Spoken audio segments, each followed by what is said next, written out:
One of the hot-button topics in Harrisburg is funding for Pennsylvania's public schools.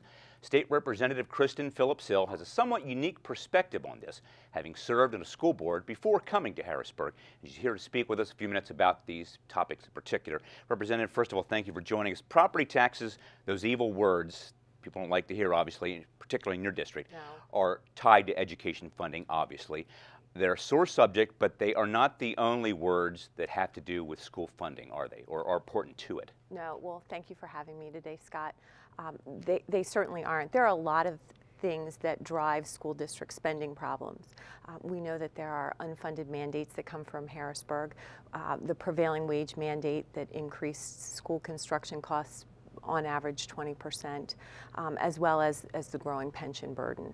So all of those things combined with the inequities because of the hold harmless provision in the school funding formula lead to the problem that we face in York County with the local property tax. Let's talk about some of the more, we'll call them the more popular ones, right, or unpopular ones, so to speak. The funding formula. I think most people would be surprised to find out that the formula we use and have used does not take into account student population.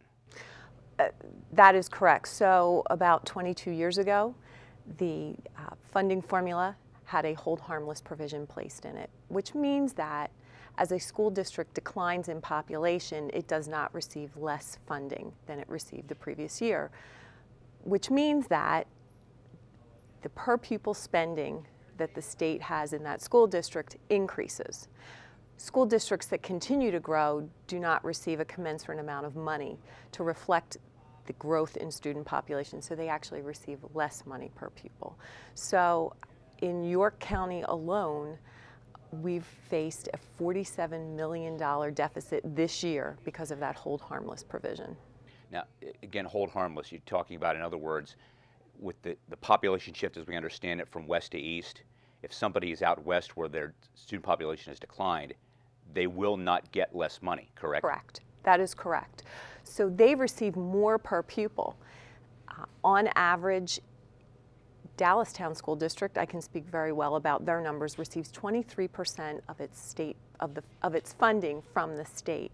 There are some school districts that receive up to 70% of their funding from the state, and I would believe that they certainly don't have a problem with their local school property tax. I'm sure they don't. No. Finally, let's talk about property taxes for just a few seconds. And it's often said that this is not a statewide issue, and that's why it's so difficult to solve the problem. How do you respond to that? That's certainly what has been told to me when I arrived here in Harrisburg. And I arrived here with 22 new Republican freshman members. And as we go around the table, most of them do identify the local property tax as being one of the biggest issues that their districts face. I would certainly hope that we'll be able to join together to make some positive changes. And it's a two-prong approach. I think that we need to work toward eliminating the school property tax. At the same time, I believe that regardless of how we fund education, we need to address the cost drivers. We need to address the pensions. We need to address the unfunded mandates. We need to give school districts the flexibility to opt out of the prevailing wage requirement. So, best case scenario, we don't have to pay a local property tax. Worst case scenario, we've fixed what's driving school districts to spend. If you have questions about this or any legislative issue, we'll provide you with telephone numbers and email addresses in a few seconds. This has been Legislative Report with your State Representative Kristin Phillips-Hill.